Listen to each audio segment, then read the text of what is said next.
Ħbib il-lejl it-tajjeb it-8 ta' filgħaxija, Talking Sliema jerġa' jkun magħkom bħal kull nhar ta' erba' fit-8 ta' filgħaxija qabel iċ-Champions League hawn min jgħid li jisma' ħalli mmorru naraw Champions League. Imma l-ewwel nitkellmu fuq l-ikbar klabb ta' Malta Sliema. Miegħi llum għandi tnejn min-nies li qegħdin jaħdmu bisħieħ ħafna fl-akkademja u magħhom se nkunu qegħdin nitkellmu fuq dak li qed jiġri fir-roads partikolari tagħhom. Ma nitilfulhiex, ma nitilfux kien red night u għaffex, ma importanti.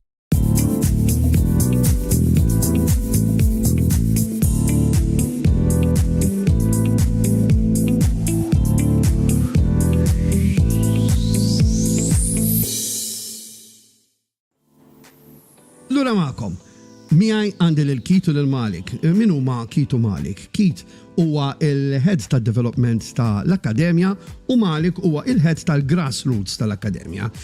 Ħafna forsi minnkom dad diskors huwa daqsxejn waħda stramp u forsi komplikatu. Għalhekk probabbilment illum qegħdin hawnhekk biex nitkellmu ma' dawn it-tnejn in-nies u nippruvaw nifhmu daqsxejn iżjed x'inhuma il-grassroots u x'inhuma id-development ġol-Akkademja. Ftit ta' żmien ilu konna tkellimna ma' Matthew Grishti li huwa il-head tal-Competitive Age Groups u konna tħallna daqsxejn dettal fuq dak li jiġri fil-Competitive Age Groups. Dawn iż-żewġ dipartimenti illum se nsiru nafuhom daqsxejn aħjar. Infakkarkom ukoll nhar is-sibt li ġejn fis-satejta wara nofsinhar kontra l-Mosta. M'għandix għalfejn ngħidilkom. Logħba importantissima, logħba li għandna bżonnkom għax ovvjament din il-logħba tittati direzzjoni lit-tim tal-kbar biex inkomplu fejn ħallejna il-logħba ta' qabel. Qabel ma nkomplu. Intervetin. Cozy Rooms. Daikin. Dominic Xiberras, Roof Repair, E-Cabs, Eurosport, Phonicom, NM Group, Plan Group, Sixth Leasing, Thomas Smith, Visit Malta u il-ħabib ta' Nazar Coaches. Dejjem, ngħid l-istess ħaġa. Dawn huma nies li qed jinvestu fil-klabb tagħkom għal xiex le jekk ikolkom żewġ servizzi li joffru dawn in-nies se nagħtuhom priorità. Ħaġa oħra li rrid ngħidilkom jekk tkunu tixtiequ issaqsu xi ħaġa lil Malik u lil Keith ibagħtu fiċ-chat bħalma nagħmlu s-soltu qegħdin live kemm fuq YouTube u kemm fuq Facebook, jiġifieri il-possibilità li taraw live għandkom u tagħmlu domandi iżjed u iżjed. Ħalli nibdew nintroduċi lil dawn it-tnejn min-nies. Keith Buttigieg kif konna qegħdin ngħidu Head of Development ġejn minn timijiet oħrajn li kienu u akkademji oħrajn fil-pajjiż u l-esperjenza tiegħu ovvjament ġaba magħna issa ġo l-Akkademja tagħna ta' Sliema Wanderers. Il-lejli tajjeb lilek, Keith. Il-lejli tajjeb lilek ukoll, Rupert, ħanaqleb għall-Ingliż mill-ewwel. I would like to thank you first of all for inviting me on your program. It's a pleasure. Pleasure for me as well, and an honor to be here. Hello to Coach Malik on the other end. We were together an hour ago. Oh my God, you can't stay away from the guy. That's very bad, huh? That's very bad. That sounds really, really, really bad. Malik, good evening to you. Coach of Head of Grassroots. I understand that you have some experience in America. And if I'm not mistaken, the Academy of Paris Saint-Germain as well. Yes, I was reading. Yes. Yeah. Well, hello. Thank you. Thanks for having me on, and Coach Keith. We're excited to be here, but it's a pleasure and honor. Yeah, I come from America, where I coached a bit in a few academies, a few clubs. It was a Paris Saint-Germain academy, so it was in Pennsylvania. It was the technical director there, and then moved here to Malta, and lucky to find Sliema and become head coach of the grassroots. So it's been a good. Yeah, it was a good move for you, Sliema. You know, I mean, you know. Exactly. It's best. So Malik, I mean, I think it's going to be interesting to understand maybe even what are the main differences in between academies, even in America and in Malta. You know, probably it would be nice to discover that as well. But let's go one step at a time. You know, so Keith, why don't you take us through? You know, what is your role? What is the head of development? What does the role consist of? So first of all, to start with, I coach as well. So okay, that's nice. I have to be on the pitch because otherwise, the pitch is is where I feel the most comfortable. You know. But apart from that, so I coach the under-11s team, and then I have administrative work at the office. Plus, of course, I'm in charge of this sector, which comprises 10 teams in total, 10 age groups. So it's I'm quite busy. It's from the under 10s to under 13s. There we have the A team and B team for every age group. So those are 8 teams plus the girls teams as well. We have the under 10s at the moment and the under 13s. So I'm in charge of those 10 groups and managing together with my coaches, those teams together with them. Will I be proper to say, is it correct if I say that you're taking care of the sector of the non-competitive age groups past a certain age? Those are the age groups which we are preparing for the competitive age groups. For the competitive age groups. Yeah, so from under 13s, we already have players who are playing in the competitive age groups because some of them, those who are showing the best potential, are being called up with the under 14s. Of course. Where Malik is coaching as well. So he coaches as well. Yeah, of course. So Malik, let me come to you, head of grassroots. From where I'm standing, the way that I am seeing it, now correct me if I'm wrong. For me, the grassroots are the most vital element, you know, for an athlete to become a player, you know. Just before the program, we were trying to find that word, which is the magical word that I forgot, you know, and I had to sort of, you know. Luckily we found it. Luckily we found it. Explain to us, what is the main role of your grassroots department? Yeah, so I'm similar to Coach Keith. We're both on the pitch, and we have administrative roles inside the club, but also on the pitch. And our job is to develop curriculum, training programs for the players that are going to see them hopefully progress as fast as possible, but also in the same time, we're being patient. We're working with coaches. We're having meetings and conversations, how they can improve sessions, or even just bouncing ideas off of each other. For example, if we're talking about how we want to attack in a 3v2, maybe we're talking, oh, I like to do it this way, or another coach likes to do it this way, and we kind of just have conversations, have little meetings, how can we improve and help each other. And like you said, the grassroots is an important age because we develop the coordination and the technique on the ball, whether just to be familiar with the ball at their feet. And then also the most important thing for me in the grassroots is to develop their love for the game. As long as they're arriving to training, wanting to be there at the grassroots, that's the best thing for me. When you get to the pitch and you see the kids coming and they're so excited to be there. So, we have, it is an important age group, but I would say all of them are equal in their own way. Most definitely.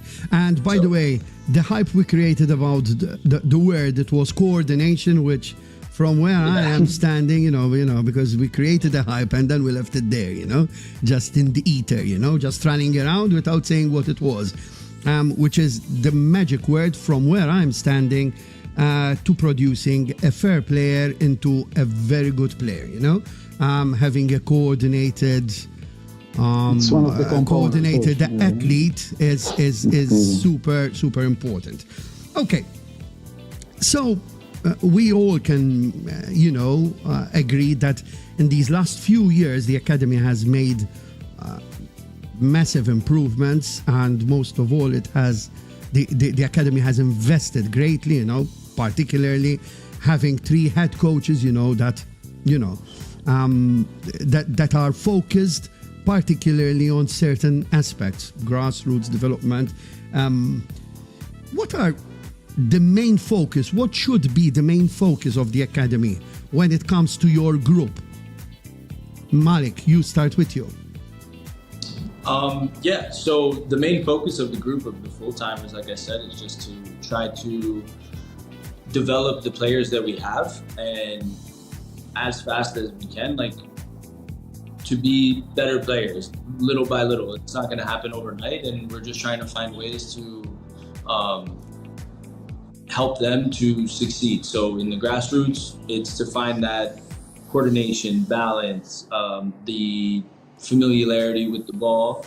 And then when we pass it on to the development, we're introducing the tactical side, the decision-making, them understanding which positions, where they're supposed to be on the pitch, and then competitive, it all comes together there. I don't know, Keith, do you have anything to add? Yes, to exactly, Keith. What from your aspect, First of all, to add with Coach Malik, our first aim should always be that football should be fun. That's the first main. Definitely. Also, let's mention our director, Paul Zammi.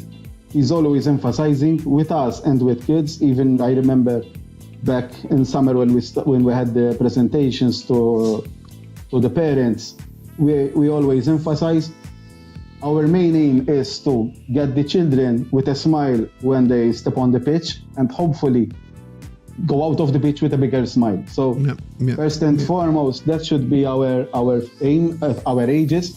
But however, in my sector, it is also our job as coaches, as we were saying before, that we start preparing them for the competitive age groups. So we must do our best, first of all, to help them improve as footballers, of course, because that's why they choose to come to our academy. But also to help them to nurture them to become also better persons. Yes. I'm sure you agree with me on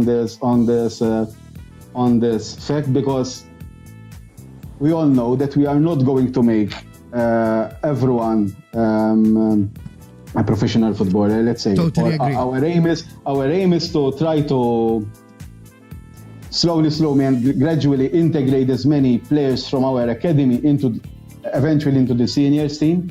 We know recently a lot of we had plenty of yes, had a good number of 5 or players 6 from the minor players. team who made the grade, and to the seniors team.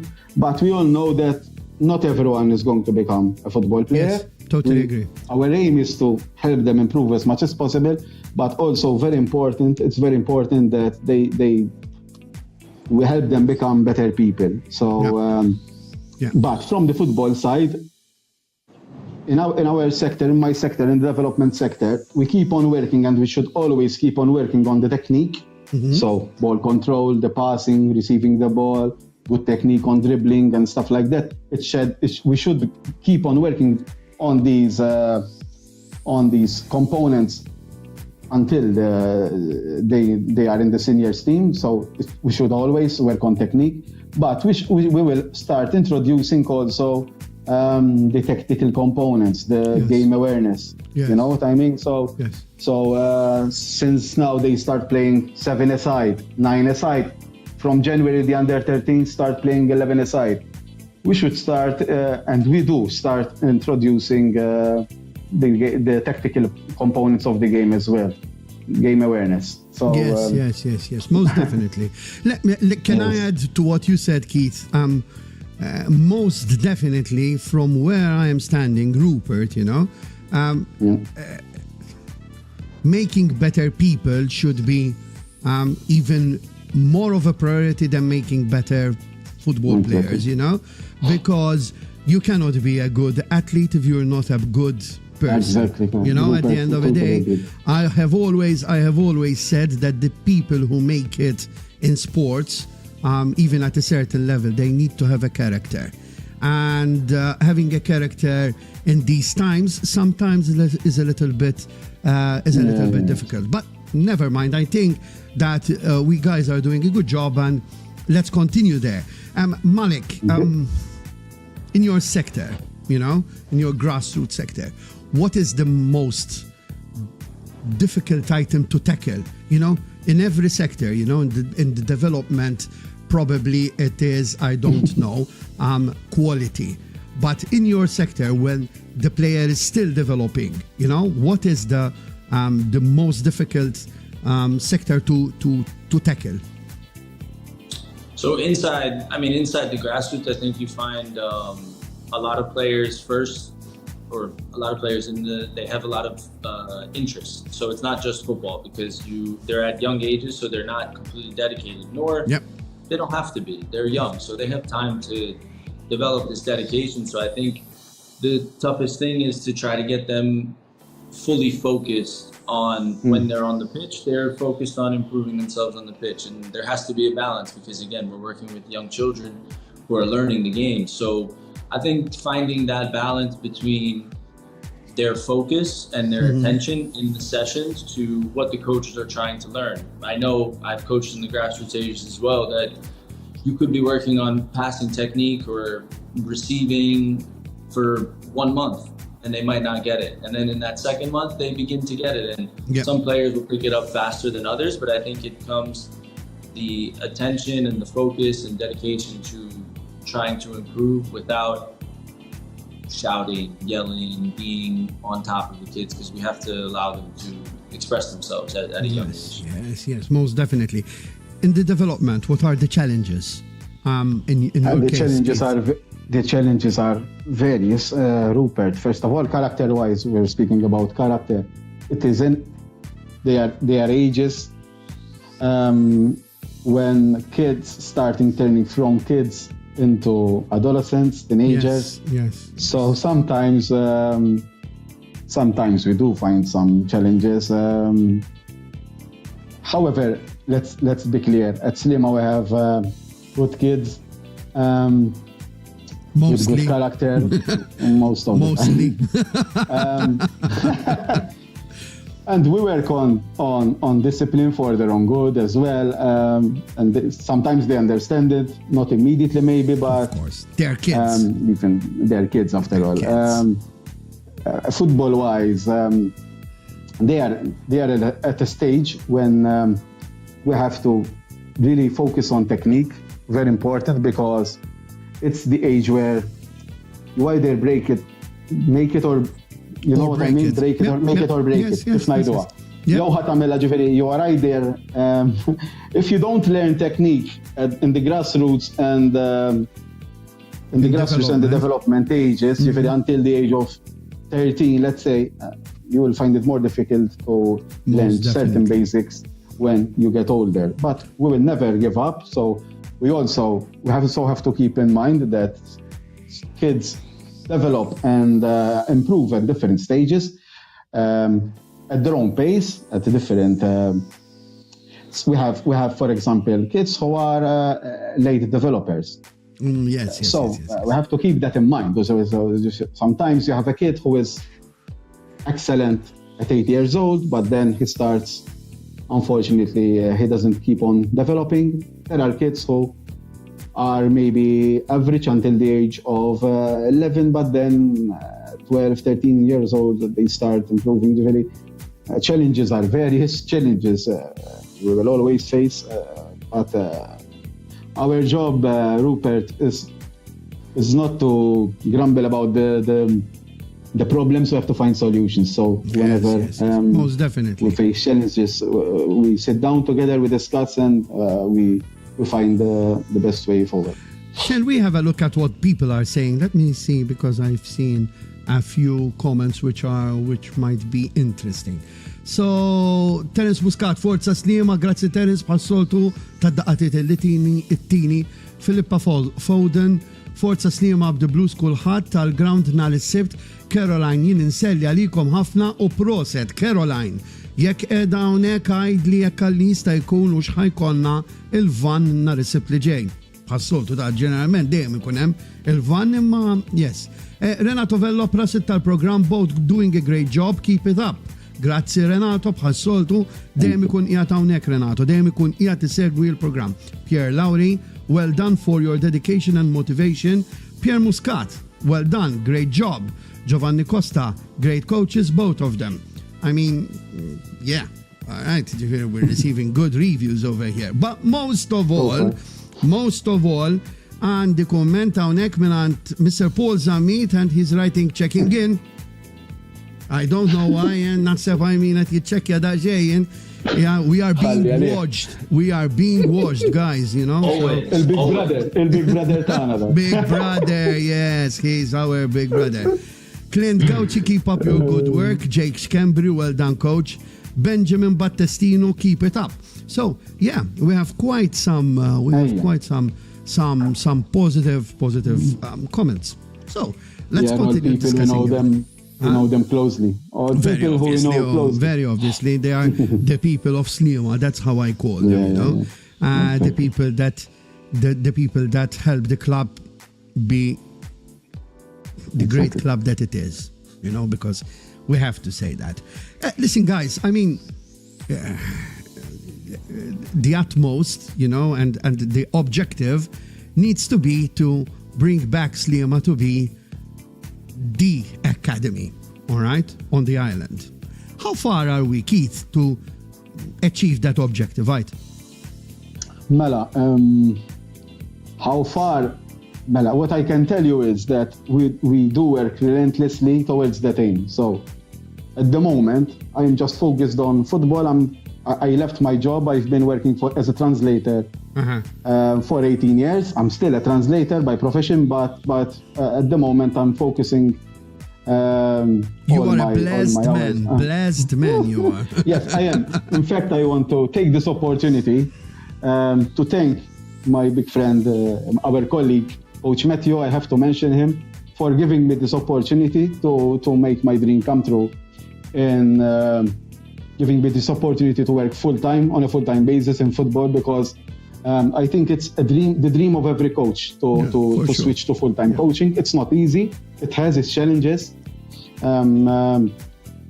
But let's come back to the subject. I want to say that we're doing our utmost, for sure. My aim, speaking about myself at the moment, just focused on Sliema. My aim is to put Sliema. It is already one of the best academies, let's face it. But our job is to make Sliema on top, number one, nothing else, not one of the best. Hopefully, having 3 full-time coaches who are focused completely on football from the early hours of the morning until night. We work on our job at Sliema, so we are doing our best, of course, to reach that target. How far are we? I mean, I don't think we're far. We are. Maybe I can mention that, for example, all sectors. For example, we sat down. We discussed the importance of having a training program. We all prepared this training program for our coaches. I can show it here. For example, this is a document that I prepared. It's not showing, I think. Anyway, now it's showing. Anyway, it's a coaching manual and training program for all the coaches in my sector. Like the other coaches have prepared as well. Our aim is to move together towards one same direction. We sat down, we discussed the principles of play that we'd like to see at Sliema, so that slowly, by time, if you, Rupert, decide to come watch an under 12 game and you watch an under 17s game, just for example, hopefully you sit down, watch this game, and you see the Sliema identity in our games. What do I mean by the Sliema identity? I mean, we have a set of principles. For example, let's say playing from the back, possession, playing from the back, and all age groups should be inclined towards working towards that aim. All coaches know that they should prepare their teams on those set of principles. I think this is one example that hopefully will take us quicker. We will reach quicker to becoming one of the top academies in Malta, or the top, ideally. The top, for sure. Malik, a difficult question, because these are 2 different line of thoughts, okay? And probably this is a difficult question.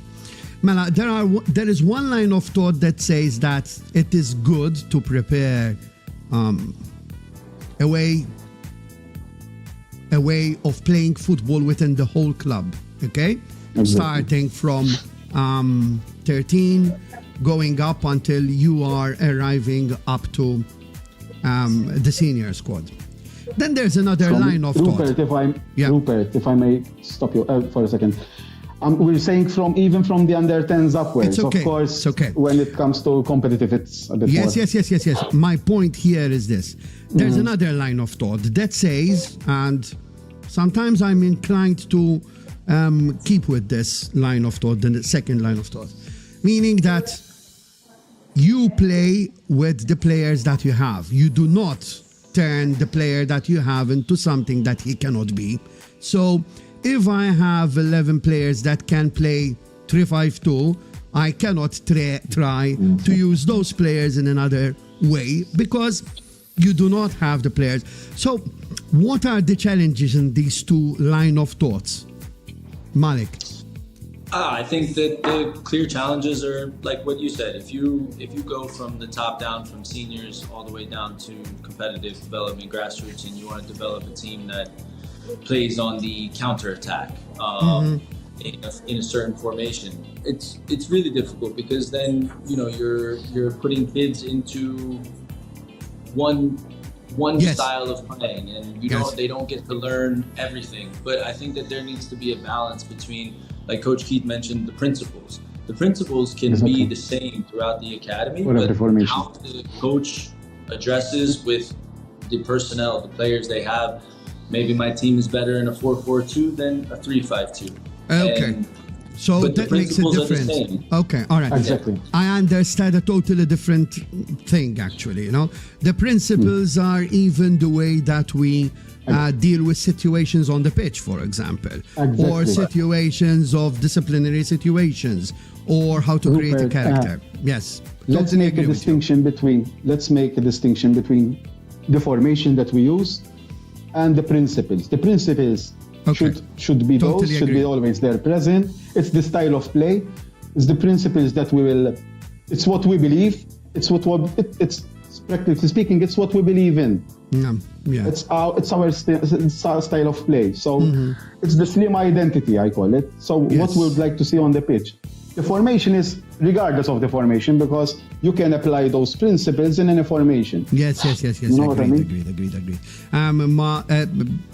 I think right now there are these two line of thoughts, and it's happening all across Europe, to be honest with you, because I was reading lately, and there are two different line of thoughts. For example, there was Barcelona that used to indoctrinate literally their players to play in a certain way since they are 9 years of age, Sometimes I've seen videos of these kids, and it was impressive, all right, the way that they managed to play football at such a young age. I mean, it's a pleasure watching them. Then there's the other line of thought that says, if a player is white, you can't make him blue or any other way, So there are, and yes, this is a subject that probably it would take another program by itself. So, because it's so vast, I love talking about youth football, and we can stay here for ages. Let's go on to, in the last few years, the academy has invested greatly in coaching, Where are we, Coach Keith, and what needs to be done next, right, Keith? Yes, as regards coaches, and first of all, I would like to thank everyone from here, all the coaching staff. We are blessed to have the most wonderful coaching staff. We have a mixture of coaches from young, passionate minors players, for example, who start from a young age assisting coaches, up to coaches with a lot of experience. I can mention two, because we have Coach Lely Fabri, for example. He's a 72-year-old, still full of passion and energy on the pitch, young at heart. Coach Patrick Vidal, for example, 26 years of experience. So we have a very good mixture of coaches, all willing to learn from each other. We always discuss. We don't think that we know for sure. We don't think that we know everything. We are always up to opinions. We discuss with them. We also encourage our coaches constantly to do the courses. It's very important. For example, I'm doing a course right now myself. We have to keep on learning and improving. And we have a big number of coaches. I think we have between around 40, I think, overall in the academy only. So we have a big pool of coaches, all willing to help each other. So when a coach is missing for some reason, sick or abroad, we ask for replacements, and we find, when we don't find, we go step on the pitch ourselves. Me and Coach Malik, we replace coaches. Sometimes I coach from Monday to Sunday with great pleasure. But yes, I think we are blessed to have such wonderful pool of coaches, and I thank them from here. Unselmilhom kollha ħanajtek. Ġifieri minnet forsi tjarana llum. Malik, from your experience, you've coached in America, coached in Malta.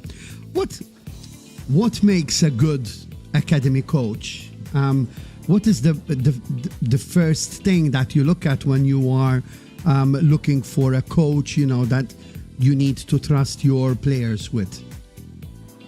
I think it's the character and the enthusiasm of the coach.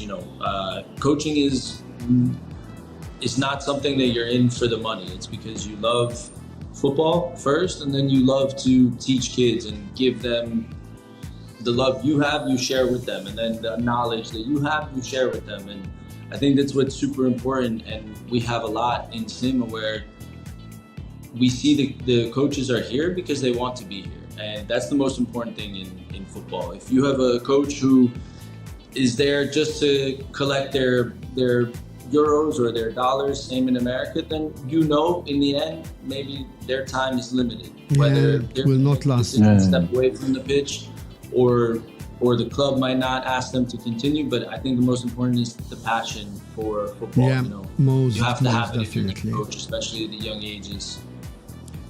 Malik, I'm going to ask you this because you have experience coaching in America as well. What is, by and large, the difference between an academy in America and an academy in Malta? Okay, let's forget about resources in the first place, okay? Because I am assuming that resources are a massive differentiator here. But when it comes to the human resources rather than the economical resources, what are the main differences? So I could say that the main differences between, let's just say, American players and the Maltese players that I've worked with is in Europe, football is much more of a normal sport to play for any kid. And in America, you don't have so many kids playing football. You have them playing basketball, baseball, American football. So here you have a lot of players playing, and they have a lot of football knowledge. They watch the matches on the weekend. They know the players. They go to Old Trafford. They go to the Camp Nou. They go to all these places, and they have a real love for the game. So I think that's a big difference from the players I've seen in America. They don't have, let's say, the word passion. Perfect word. Everybody knows in Europe, the European countries and the Latin American countries, they have a huge passion and love for the game. And I think that that's a little bit, there's a gap there between the American players, but the American players, the ones who are invested and dedicated, they do have that passion, but it just comes in different ways. You know, it's not so. Yeah. It's not so much.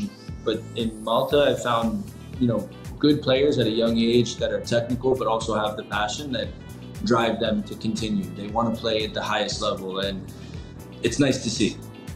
Guys, I mean, you both. At the end of the day, work in the academy at the end of the day to get these players prepared to the senior squad, because at the end of the day, that is the main, you know, focus. So last weekend, and I'm starting with you, Keith. Give me your thoughts about this. You know, last weekend we had 3 or 4 players, which are homegrown, that have played with the seniors. What was your first feeling, Keith? First of all, pride, because I was part of the under-17s team 2 years ago. That very good team that we had together with Coach Matthew Christie and back then Nick Dabon as well. So, I was part of the technical staff of the under-17. So the first thought that comes to mind is pride. It's happiness for them. Yes. Because we were coaching them together, and I know how dedicated they are, all of them. And I'm pretty sure that others are on their way as well to reach that milestone as well. They are very dedicated kids with a very good character as well, and it's our aim, as you're saying, our aim ultimately is to prepare players to play with the seniors team. Most definitely. And to play for Sliema, it's no joke. I mean, it's a huge step to play from playing with the minors team.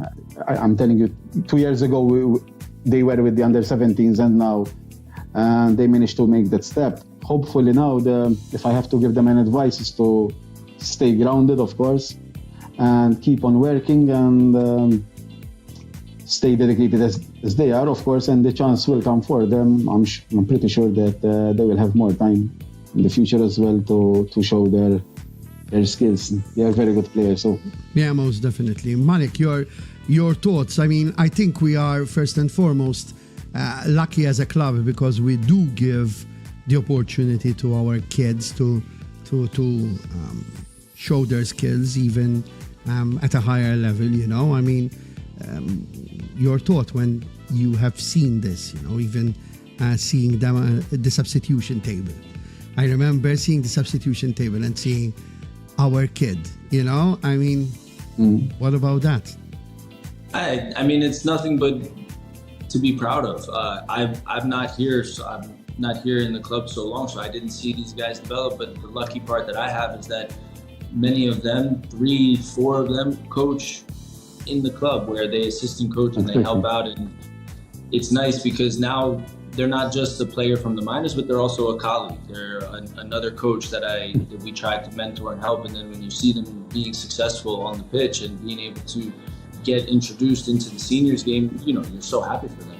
You couldn't be happier for them to have this opportunity. And we see how much they work. We see how hard they are putting in on the pitch, and it's nice to see it being paid off. And it's nice. Really, we're proud of them for sure.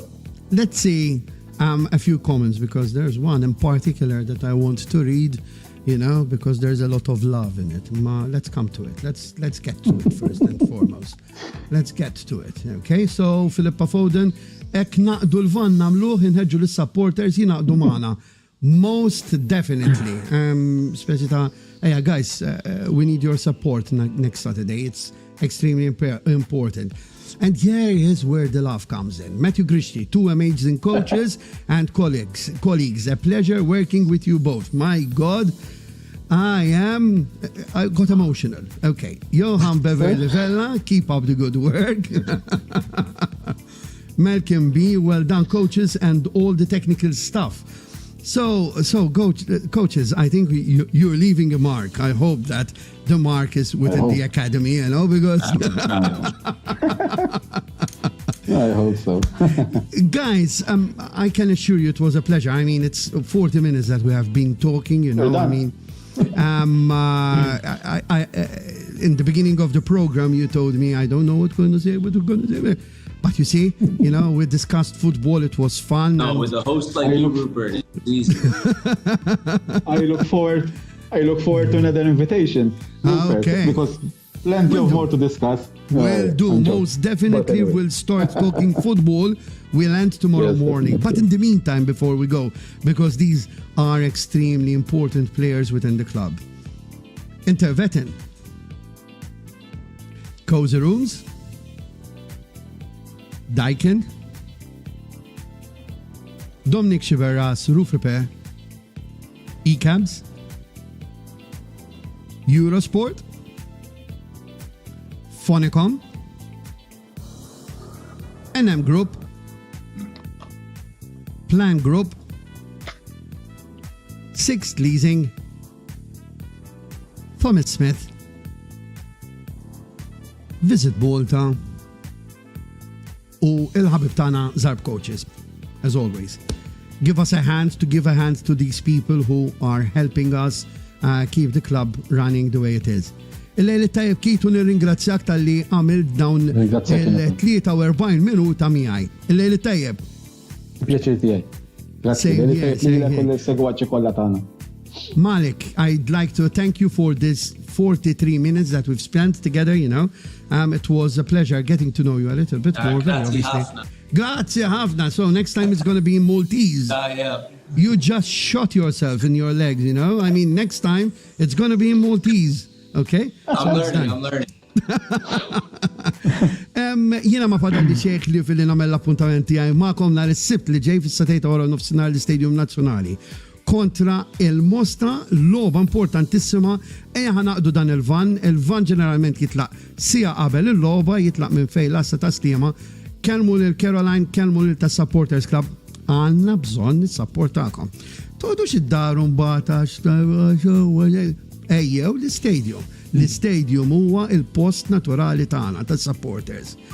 Umbagħad, ovvjament, wara is-sibt li ġej, nerġgħu nittaqgħu hawnhekk bħal kull nhar ta' erba' fit-8 ta' filgħaxija biex Terence id-direttur tagħna li qiegħed hawnhekk ma tisimgħux, imma hu jkun qiegħed nisgarantilkom jien.